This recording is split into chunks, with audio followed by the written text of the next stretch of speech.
Hello and welcome to another episode of the Hobby FC show. Something a bit different today because we are in the transfer market. We're in the transfer window, and I thought, well, first of all, I just love every and all kind of transfer stories. I just love the dynamism of it. I love the business side, 'cause probably the brown angle, but I love the business. I love the money. I love the drama. I love everything. And recently, there's been like loads of documentaries that come out about specific transfers. Like I don't know if you've seen on Netflix, like the Luis Figo scandal. Please, if you get a chance, watch it. It is so good.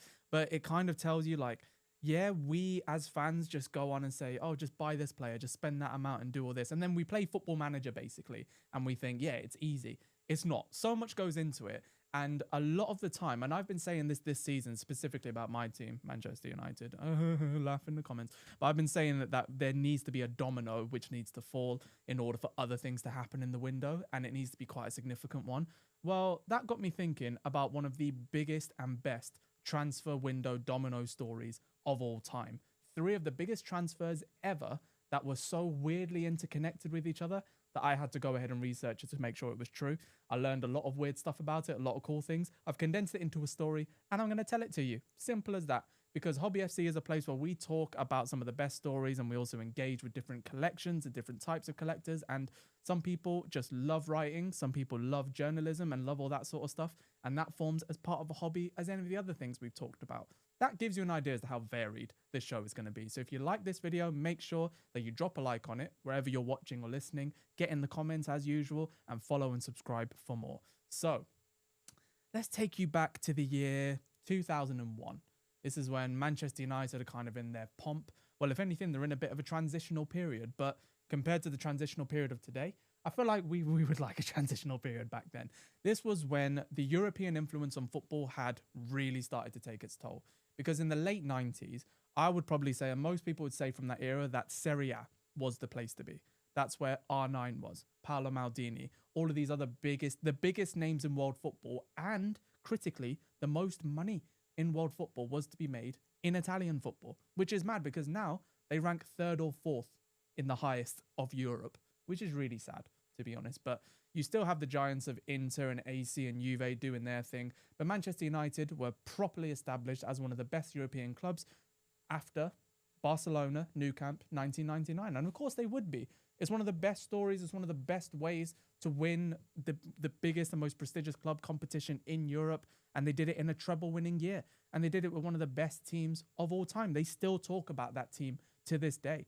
But at that time, Sir Alex Ferguson was playing around with a few different things, and European or continental influence really started to come in. The first signs of it was Euro 96, where you saw the likes of Jesper Blomqvist and Karol Poborski, Ole Gunnar Solskjaer, Jordi Cruyff start to join. But now it started to move on a little bit, where they had established themselves as one of the best teams there, and really, they had more money to throw about, and they could take a few more risks.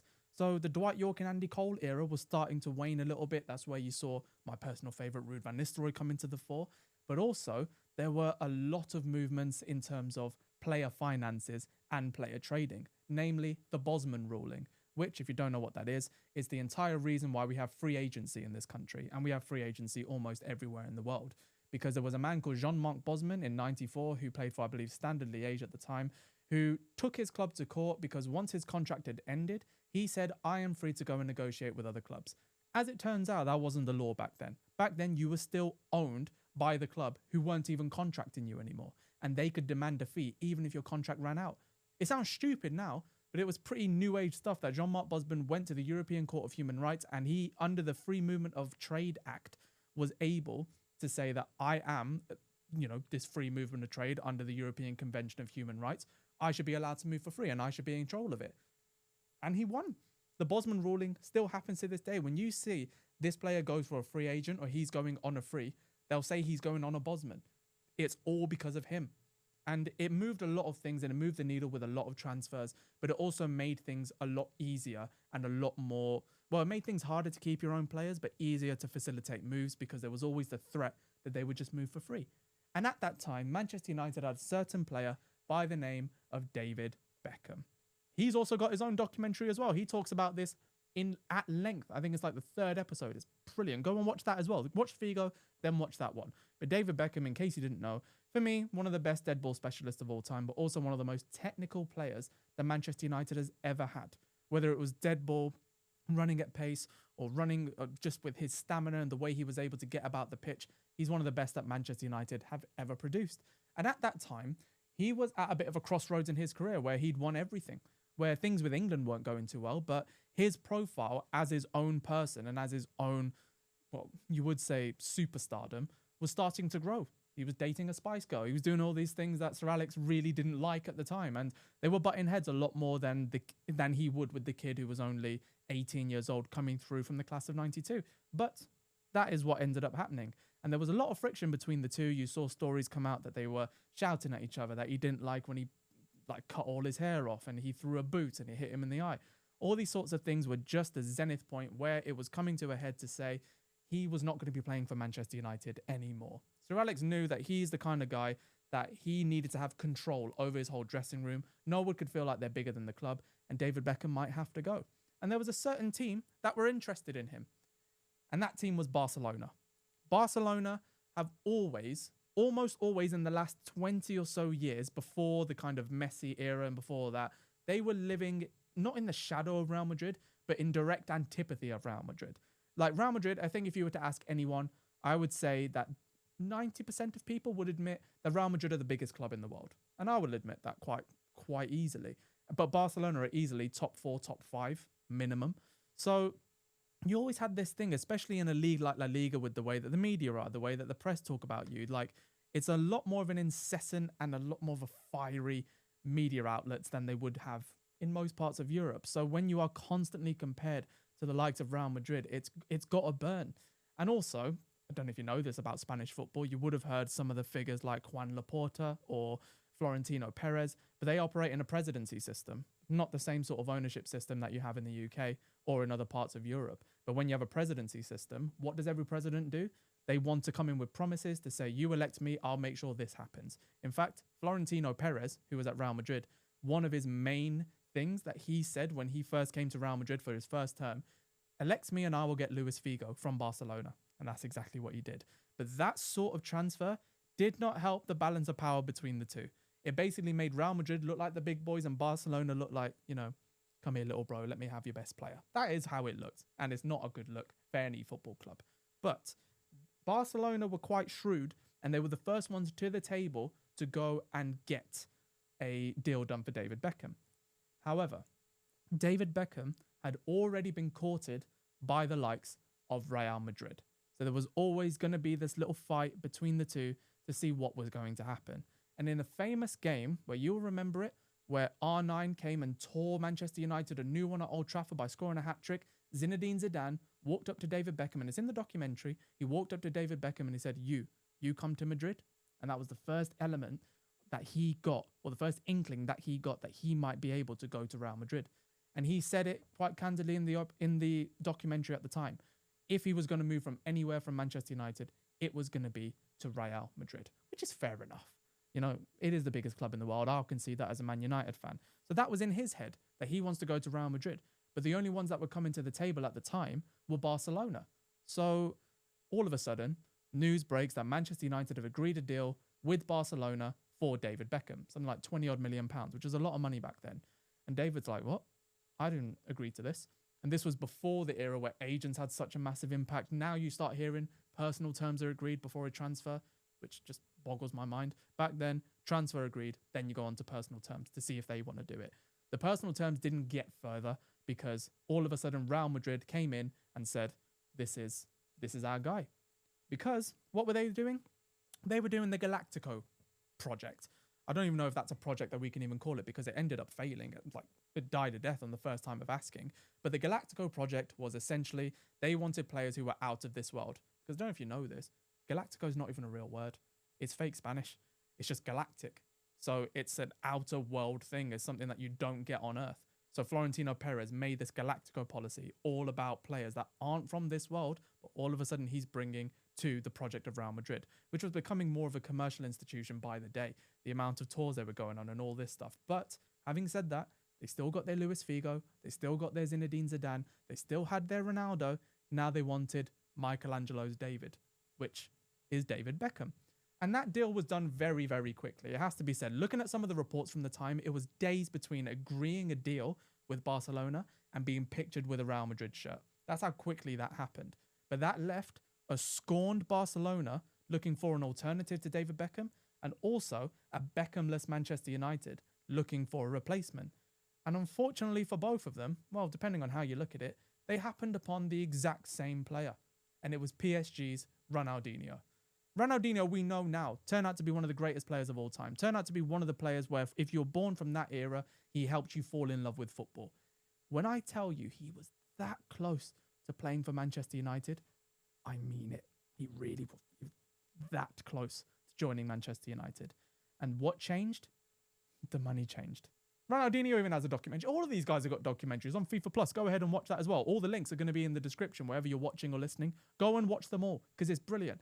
Ronaldinho talks about how he wanted to, initially, when he was at PSG, he either wanted to stay but have a bumper contract, or he wanted to go to play in some of the more elite European competitions. And at the time, you got to look at Manchester United losing David Beckham, which was a big, big thing at the time.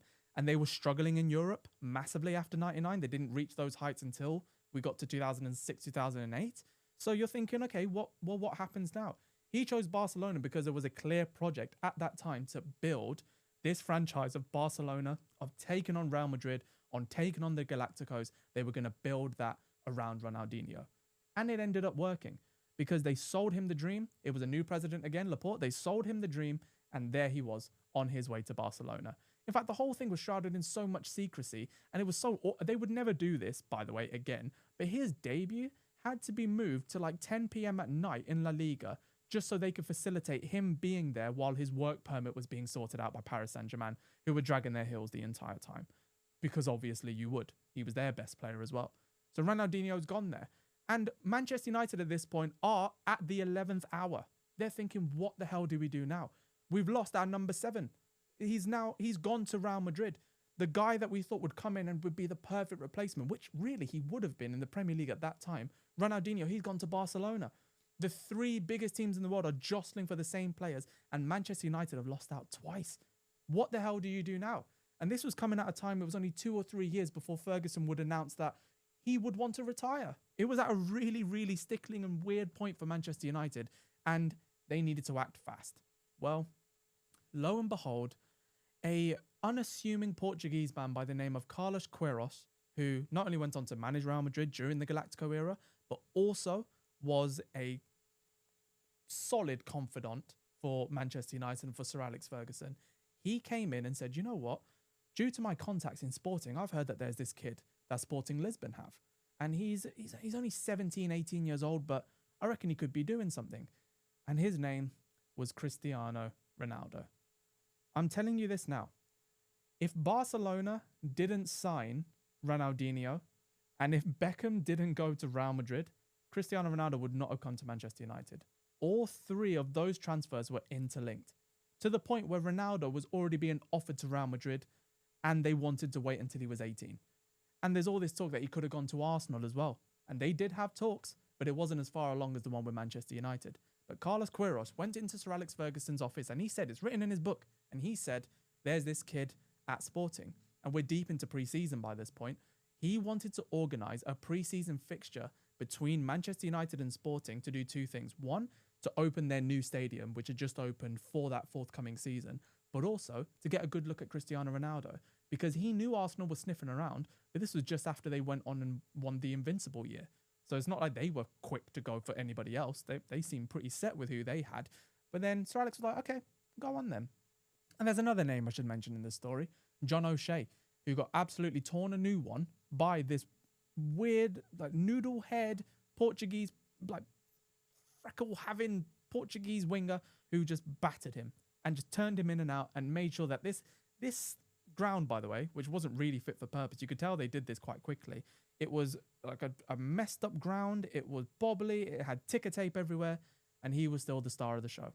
And the story goes, and I don't know if this part's true, but I'd like to think it was, is that Sir Alex got in a room with Cristiano, his representatives, and his family and said, you're coming on the next plane to Manchester. And he was signed the following day. This turn of events, weirdly, even though Manchester United were on the back foot the entire time, they ended up with the best player. Yes, Ronaldinho went on to win a Ballon d'Or, and yes, he is regarded as one of the best of his generation. And David Beckham, one of the best at Manchester United as well, but didn't reach those heights again at Real Madrid. So I'd say Real Madrid, who got their first target, probably ended up worse out of everybody. And worse is relative, by the way, because it's still a very good player, obviously, in Becks. But then Ronaldinho ended up doing well at Barca, but nowhere near as Cristiano Ronaldo at Manchester United. He was there for another 5 or 6 years, took on the number 7 straight away, won the Ballon d'Or while at Manchester United, 42 goals in one season in his final season there, and left as the most reputable player and marketable player in the world and the most expensive when he went to Real Madrid. All of these things happened in a few weeks of each other. Just imagine that happening now. I can't even tell you what that would look like. It would have to involve Vinicius Jr. and Salah and all this. It would just have to involve all of the best players in the world having to deal with some of the biggest and most shrewdest negotiators in the world with the biggest sums of money in the world at the same time. And that story for me just goes on to show just how awkward these transfers can be. And it goes on to show like how much actually goes on behind the scenes, which is why you will always think, me as a Man United fan now, I would love us to be linked with loads of other players. And I'm sure every team would like that. You are. It's just not being shown. We didn't know about Ronaldo at the time. Like Ronaldinho, everyone would have said, I want Ronaldinho over this Ronaldo guy. Or if you're going to get a Ronaldo, get the Brazilian one. We ended up with the worst one in the deal, and we ended up with one of the greatest players of all time. All because Carlos Queiroz said, shall we go over to Lisbon and let's arrange a friendly? Those sorts of stories just don't happen anymore. And for me, it's one of the best transfer stories of all time. But let me know what you think in the comments. Did I miss out anything? Have I said something wrong? I don't think so. But did I miss out on anything? And have there been any other transfer stories for your football club that I should know about? Because one thing with Hobby FC that I've loved is just really just learning about different players, about different fans, about different sets of teams and different stories. And this for me is one of the greatest stories of all time because it probably shouldn't have happened the way that it did. And if it didn't, I think all 3 of those clubs, the biggest in the world, would look very, very different now. So thank you very much for listening to this story. And if you've enjoyed it, drop a like on the video and subscribe for more. And let's learn, collect, and grow together. And I'll see you on the next episode.